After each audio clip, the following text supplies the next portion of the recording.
Hey, Al Sky here for Rye Guys t-shirts. Rye Guys, that's W-R-Y guys.com. Great, irreverent, thought-provoking t-shirts upholding a pro-freedom perspective.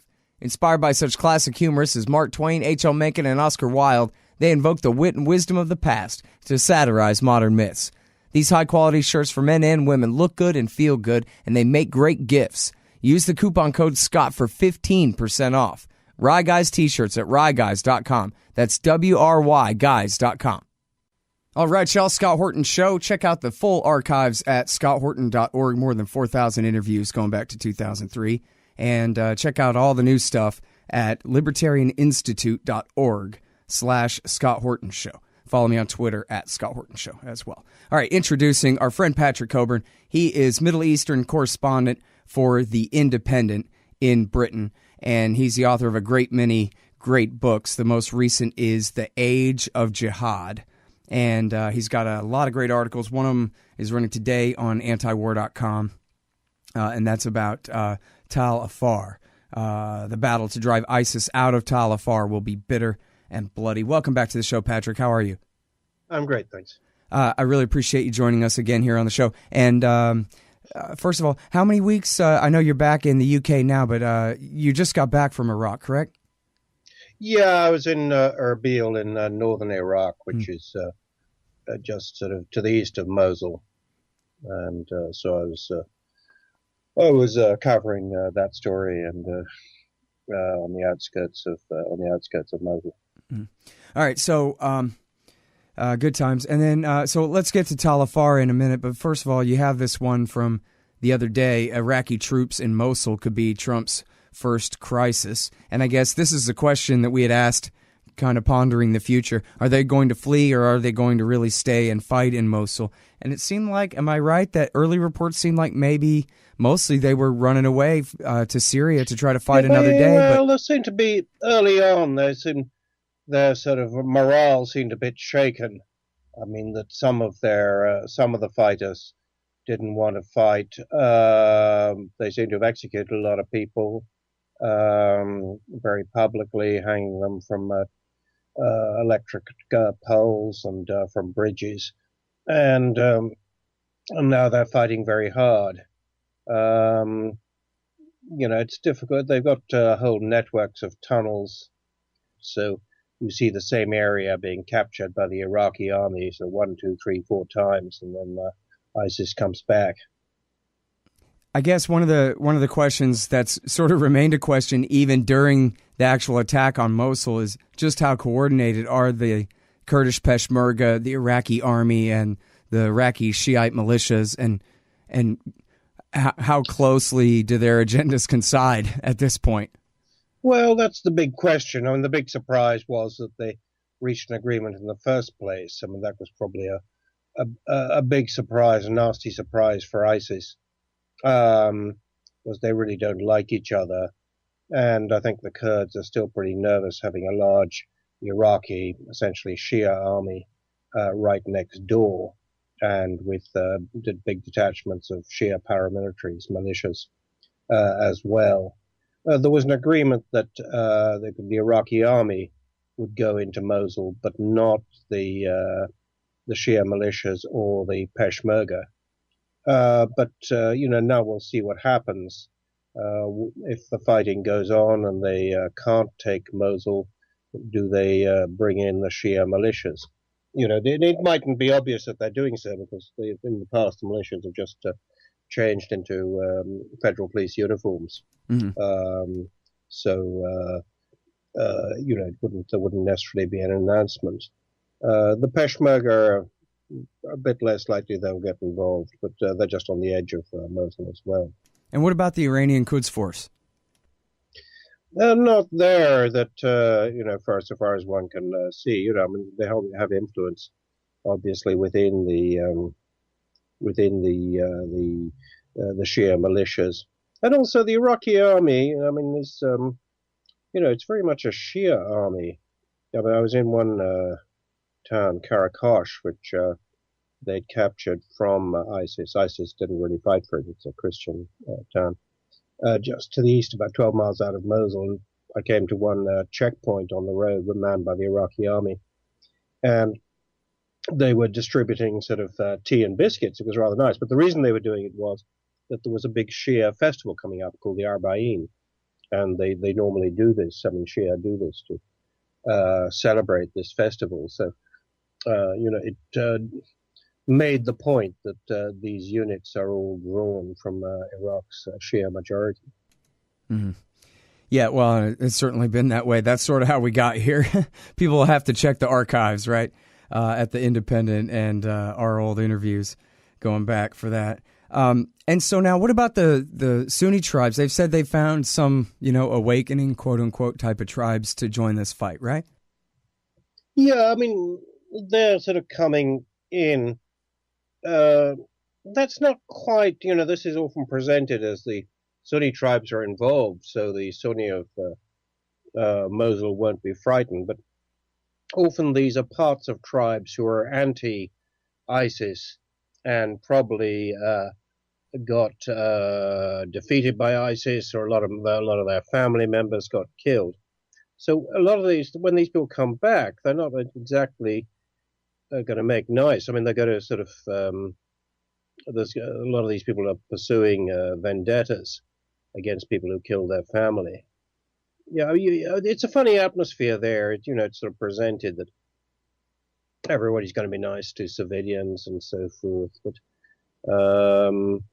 you talk to you see these refugees, displaced people coming out of Mosul, and they go to a camp and with white tents. But a lot of the Kurds, the Iraqi army, the others, they all think these are the families of ISIS. They don't think of them as just being ordinary displaced families from Mosul. Right. Yeah, just as the Sunnis always call them, how do you say it, the Safavids or whatever, as though it's still the old Iranian Empire? Sure, yeah. I mean, the Safavids, meaning they're Iranian. And you have there's a real sort of atmosphere of sort of half suppressed religious hatred in the area, sectarian hatred. We were just kind of sort of understandable given the number of people that ISIS massacred. And now a lot of the units coming back are, have lost relatives to ISIS. Mm-hmm. So, in some ways I'm surprised it hasn't been worse. Well, now, I think I lost track, Patrick, at 10 or maybe right around 13 different armies, if we include, the Syria side of the war in, Western Islamic State and the Iraq side of the war. It's something like 10 or 13 different armies, and never mind all of the foreign states. I mean, I'm throwing in Turkey because their army is actually on the ground. I guess I should throw in the U.S., would maybe make it 14 if you count the special forces, but... there are so many factions converging on this battle now from all sides. I wonder, if the Islamic State at some point here within, it's just a matter of time, right? They'll be rousted out of Mosul, out of Tal Afar, and out of Raqqa, and they'll just be a militia again without any real territory to hold. But, I mean, who knows? Was anybody even making bets or know even where to start making bets on the different Kurdish and Shia and Turkish and all the different factions and what the next stage of the war is going to be? Like, for example, I guess I should narrow it down. Is there a real threat of Kurdish unification and declaration of independence from the 4 or 5 states that divide it now? For one example. I don't think so, because in northern Iraq, they talk about, the leader, Masoud Barzani, talks about having a referendum on independence. The problem is, first of all, they're very broke. In fact, they're bankrupt. They don't have any money. And, I mean, they are exporting some oil, but not enough. They're not, there's no way that they could be financially independent. Also, just Baghdad doesn't want it. The US doesn't want it. All the neighboring states don't want it. Normally you can get Kurds, if you wave the flag enough, you can get people to vote for independence. But it's not really the big preoccupation at the moment among ordinary Kurds. Mm. It's also that parties are very divided. And it's, So I don't think that's going to happen. I mean, but you're right. I mean, everybody in the area, including the Kurds, wonders, who fills the vacuum after if ISIS is defeated. What happens in Mosul? Is it the Iraqi army going to occupy it? Then you have a big Iraqi army just down the road from the Kurds. Um, what's Turkey going to think about this? They've been threatening to invade. They moved a mechanized brigade down to the border the other day. The things are still up in the air, and ISIS may not sort of entirely disappear because they could still engage in sort of guerrilla war. They may have lost their cities and so forth. So, will they be able to do that? They're a pretty effective guerrilla operation before. They might go back to doing that, or maybe they'll transform. Maybe they'll join some other organization like al-Nusra in Syria, and just operate through them. So it's still sort of very fluid, but there's a general feeling, this is it. That if you want to make your bid for a share in power, you do it now.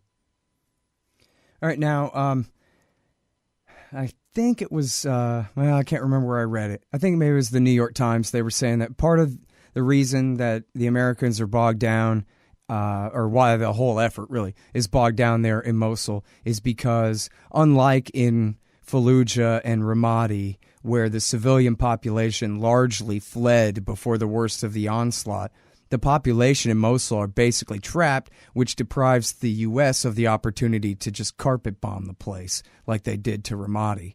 And that's kind of what's holding them up, is there would be the civilian casualties would be too high at this point. Is that right, do you think? I think that there's probably a good deal in that, yeah. I mean, Ramadi is completely shattered. Fallujah is pretty badly damaged, and a lot of the population is out still. By the way, people sort of,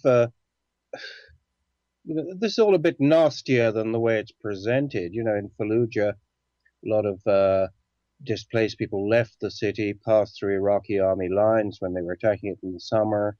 They moved into tents, but a lot of the young men of military age were picked up by the army and have disappeared. Nobody knows where they are. So people in Mosul probably have the same fear. The thing is that nobody's sort of been inside Mosul. It's difficult to know what the real situation is. I was talking to one Kurdish leader who had been deputy governor of Mosul for a long time, is kind of expert on the city. He said he thought about a third of the population supported ISIS. I don't know. How do you tell things like that? I think a lot of reports of guerrilla action against ISIS inside the city is probably propaganda, is exaggerated. What will happen if the fighting goes on? Then the temptation is going to be to escalate the bombing. This has happened before, and how is this done? Basically by saying we're bombing pinpoint accuracy and we're bombing areas there are no civilians. But of course there will be civilians there. So we haven't quite reached that stage yet, but we might. Mm-hmm. Well, so now, not famously, unfortunately, you were, one solid year ahead of the fall of Mosul, not necessarily in the rise of the Islamic State in the place of the Iraqi army, but in the Iraqi army's abandoning of Mosul, basically, as, one Fort Apache too far out on the frontier, basically in another country, in Iraqi Sunnistan, where they were no longer welcome, and they were basically going AWOL, leaving their posts and going back safe behind Shiite lines. So now here we are, where it's been a few years. That was 3.5 years ago, right, in the spring of 2013 when you reported that. And so now we've had the rise of the Islamic State and now the war against it again. And we're looking very soon at the Iraqi army, that very Shiite army, as you pointed out, being ready to possibly occupy the city again. But then the question is, and I don't know if you have any real clue into this, but I wonder whether you think the government in Baghdad is a little bit more realistic about the situation now, that maybe they need more of a confederation and alliance with somebody in Sunnistan instead of trying to dominate it, which they obviously cannot do. And their attempt to do that only led to the rise of the Islamic State. So when people are questioning, and I know you've even quoted the Kurdish leaders questioning whether the Iraqi Shiite army is going to stay, I guess my question is, do you think they're really dumb enough to try? Well, I don't know. It's so dumb. It would be pretty nasty. Depends what the state of the difficult army is like now. Some part of it's fighting quite hard. You see, the thing is that the Sunni, they're about a fifth of the Iraqi population. The Iraqi population is about 33 million. Probably about 5 or 6 million Sunni in the country. Now, most of their cities have been devastated. Fallujah, Ramadi, Tikrit. The same may happen to Mosul and Tal Afar, which is a city to the northwest. So they're getting weaker. People talk about giving a sort of confederation, but they're getting pretty weak.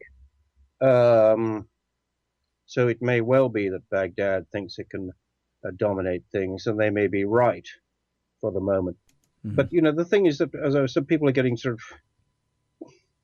more and more of the Sunni population is being turned into refugees. Basically, I was talking to one young man from Ramadi some time back, and he was saying, "Well, we're going to be the new Palestinians. We're going to be the people without a home."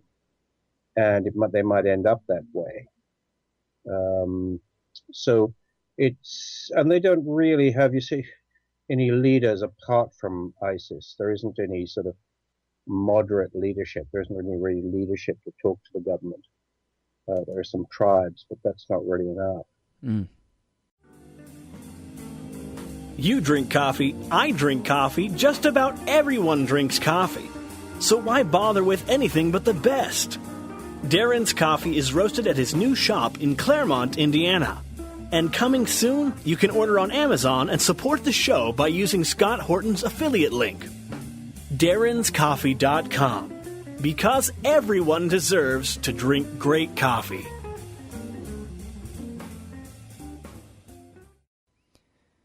Yeah, I guess, I had talked with this one kind of historian of the situation in Iraq, and and I think he admittedly, and I'm oversimplifying his oversimplification, but he basically said that power in Iraqi Sunnistan is really a three-legged stool with the tribes, the Baathists, and now the jihadists, and how, during the awakening, the tribes and the Baathists had made the deal to turn against the jihadists. And then now what's happened is the jihadists and the Baathists have made a deal to turn against the tribes. So then the question is whether, since none of these factions really are going away, would be whether they could recreate basically the awakening situation where the Baathists and the tribal leaders combine to marginalize the jihadists. But of course, I don't think so. I don't think you. Also, where are these people going to live? A lot of their people are now refugees. They may all have these plans, but you need a sort of civilian population to operate out of. You can't do that if all your cities are a heap of ruins. Right. Yeah, and that's what's happening. Mm-hmm. So I think the thing is, all over Iraq and Syria, you have a situation where all communities sort of fear other communities. You had people who are sort of mixed in with the population, minorities like Christians or others. But now each sort of community wants its own little bit of territory. The Christians, how many of them these days, but around Mosul, they want to have their own sort of autonomous area. They don't want to be ruled by Baghdad. They don't want to be ruled by the Kurds. They want to do their own defense. They may not be numerous enough to do that, but that's true of all communities. They're all frightened of each other. And this doesn't just come from the top, it comes from the bottom. And you may have seen reports, of Sunni Arab villages being taken over around Mosul and the local people being shot or tortured and thrown into graves. So it's, and the same is true in Syria.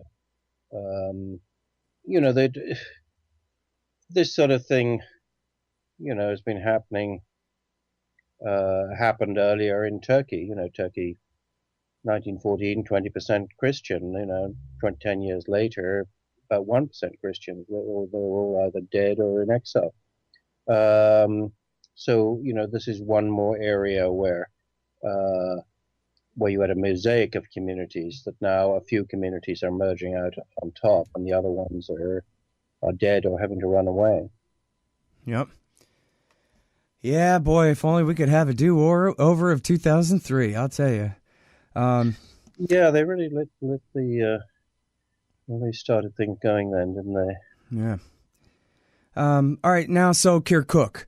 Now, if I understand this right, Patrick, just to set this up here a little bit, this is a city that's not up in the mountains of Kurdistan, that's really Iraqi Kurdistan, the region, but out there on the plain, and it's been a very disputed territory between Arabs of different factions and the Kurds for a long, long time, and repopulated and depopulated back and forth between different sects certainly over the last century, including by Saddam some, and then during the 2003 war, and during that time.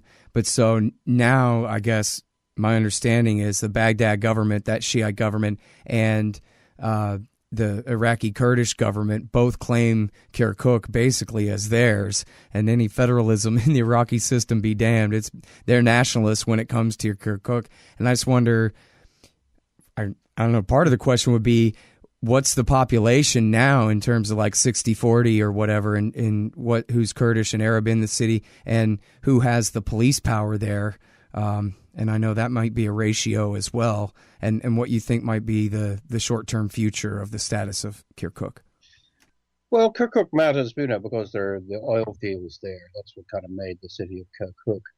You're right, it's down in the flatlands there, and its population used to be sort of Kurdish, Arab, Turkmen.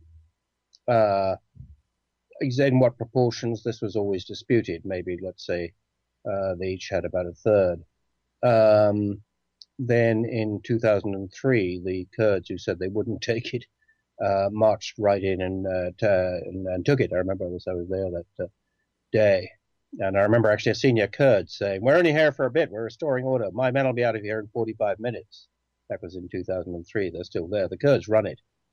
But it's not part of the sort of official Kurdistan regional government. It comes under Baghdad budgets and so forth. But they have a pretty effective and good governor called Najmuddin Karim, who, when he wasn't governor in fighting in Kurdistan, when he was in exile, was a neurosurgeon in Washington. But he's pretty effective and non-sectarian and well-liked. But now there was a very recent episode after the attack on Mosul, I think in about the third week in October, when 100 ISIS fighters somehow got into the center of Kirkuk, took over buildings. Nobody seems entirely clear how they got in. They were eventually killed, but it gave a sort of nasty shock that they sort of got in the way that, Mosul fell in 2014. And since then, there have been sort of Arabs in the city have been thrown out. This is sort of increased Kurdish Arab friction, because the Kurds suspect that the Arabs who live in Kirkuk were complicit, were involved in getting these 100 ISIS fighters into the city. And some of them seem to have been sort of sleepers who've come from there. But relations weren't great before, but this has made them much more dangerous. Yeah. All right. So now let's switch to the Syrian part of the war for a minute here, if we could, to wrap up.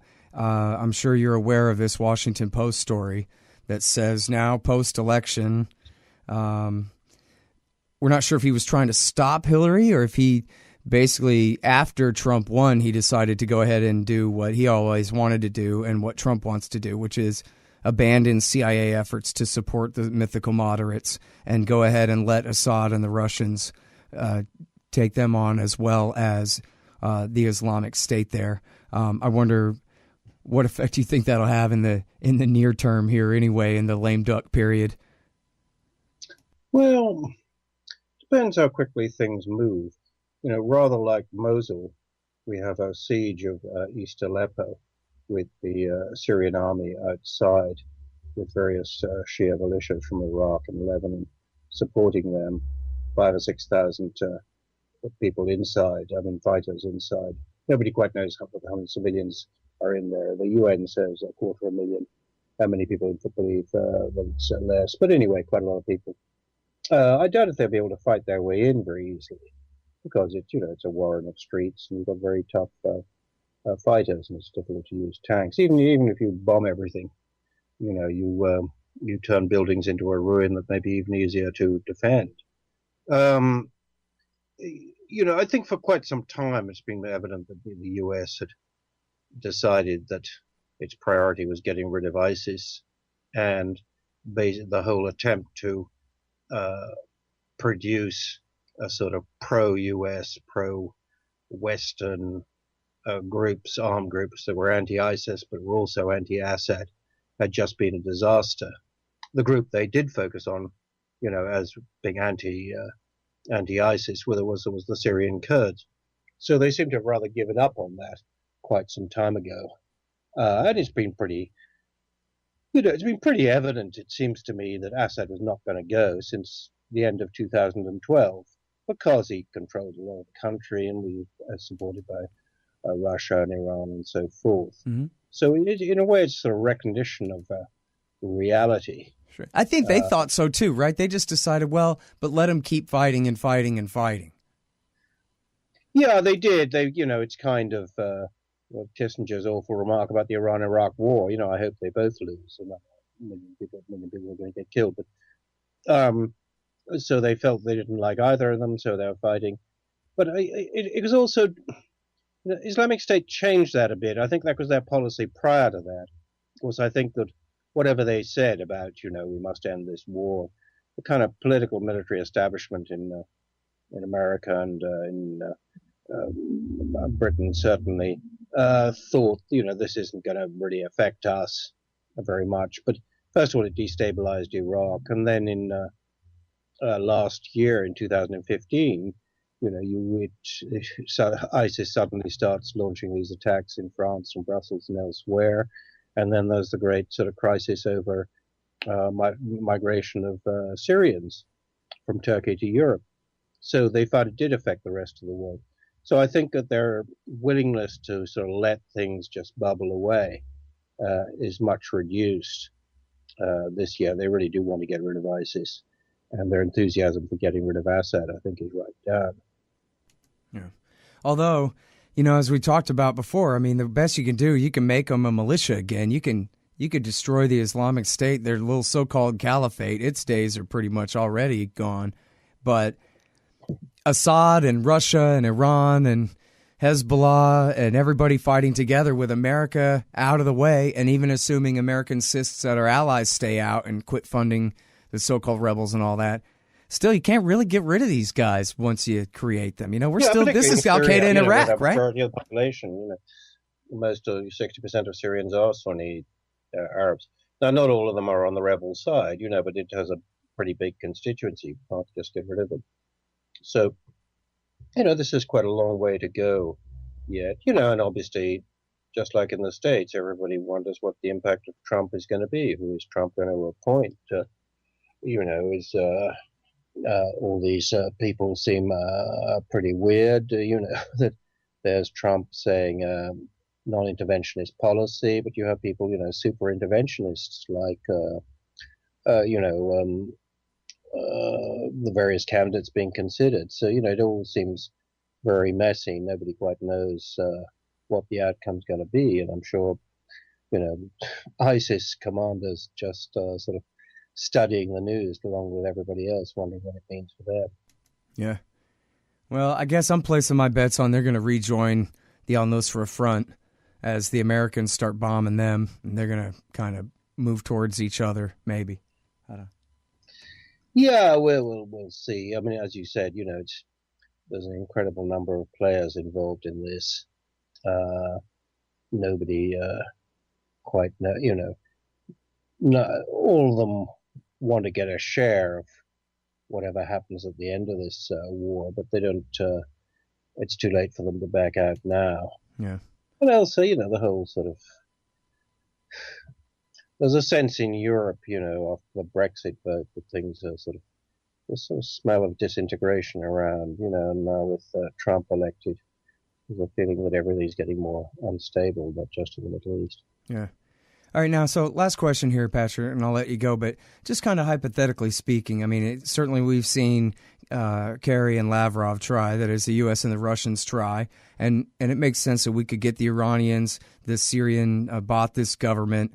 I guess you had the Iranians speak for Hezbollah or however they want to handle that, but many of the groups in Syria, and perhaps, I guess this is what it really comes down to, many of the groups in Syria seems like they're available to negotiate, even if they don't necessarily want to right now, but they're available to negotiate and be able to enforce a peaceful settlement on their own side. But on the jihadist side, are there enough so-called moderates at all who actually could be negotiated with? Because it seems like, I mean, I don't really know about the Al-Nusra Front. Maybe we could negotiate with the Al-Nusra Front too, but it seems like at least politically that's impossible. So is it theoretically possible to do some kind of awakening thing where a power that really can speak for the majority Sunni population or even the plurality of the Sunni population that supports the rebellion, somebody that could speak for them who could come to the table and negotiate some kind of peace? Because if we have a war till somebody wins, it's going to go on forever, right? Yeah, until somebody wins it, which isn't happening at the moment. But I don't think there is, because the armed opposition in Syria is dominated by jihadis, by Islamic State, by Al-Nusra, by a few other organizations. But they tend to be very Islamic, particularly in a place like East Aleppo. They always were Islamist. The guys who are a bit less Islamist tend to be around Damascus and so forth, tend to be losing out, being sort of removed from the board.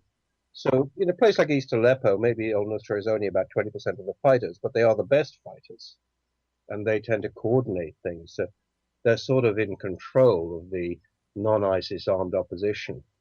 Arar al-Sham, another organization there. But they're all pretty... first of all the armed opposition want to introduce Sharia law in their areas. But I don't think, there never has been a sort of moderate armed opposition with which to negotiate. Of course, there are lots of people abroad who are very happy to negotiate, but the problem is they haven't been back to Syria for a long time, and if they tried, they'd probably be dead very soon. Not because, maybe because of the government, but more likely because of the opposition on the ground. So, no, I don't think there is anybody ready to negotiate at the moment. And that's remains one of the great problems. Yeah. Well, I guess we'll see how powerful they are without CIA support, assuming Trump really does call it off at this point. Yeah, we'll see. They don't necessarily go out of business. The groups that the CIA was really supporting, tended to be the weaker ones. There's no doubt they are weakened, but they've still got al-Nusra and people like that. These guys will fight very hard. Yeah. All right. Well, listen, I really appreciate you coming back on the show as always, Patrick. No, thank you so much. All right, y'all. That is the great Patrick Cockburn. He is Middle East correspondent at The Independent. Thank God. He is the author of The Age of Jihad and a ton of great books, too. But that's the latest, The Age of Jihad. You can find him at independent.co.uk and at uns.com. And just keep your eye on antiwar.com. We run everything he writes there, too. And that's it. Thanks, everybody, for listening. Check out the archives at libertarianinstitute.org/Scott Horton Show. Appreciate it. Hey, y'all, Scott here. On average, how much do you think these interviews are worth to you? Of course, I've never charged for my archives in a dozen years of doing this, and I'm not about to start. But at patreon.com/Scott Horton Show, you can name your own price to help support and make sure there's still new interviews to give away. So what do you think? 2 bits? $1.50? There are usually about 80 interviews per month, I guess, so take that into account. You can also cap the amount you'd be willing to spend in case things get out of hand around here. That's patreon.com/Scott Horton Show. And thanks, y'all. Hey, I'll check out the audiobook of Lew Rockwell's Fascism versus Capitalism, narrated by me, Scott Horton, at audible.com. It's a great collection of his essays and speeches on the important tradition of liberty. From medieval history to the Ron Paul Revolution, Rockwell blasts our statist enemies, profiles our greatest libertarian heroes, and prescribes the path forward in the battle against Leviathan. Fascism versus Capitalism by Lew Rockwell for audiobook. Find it at Audible, Amazon, iTunes, or just click in the right margin of my website at scotthorton.org.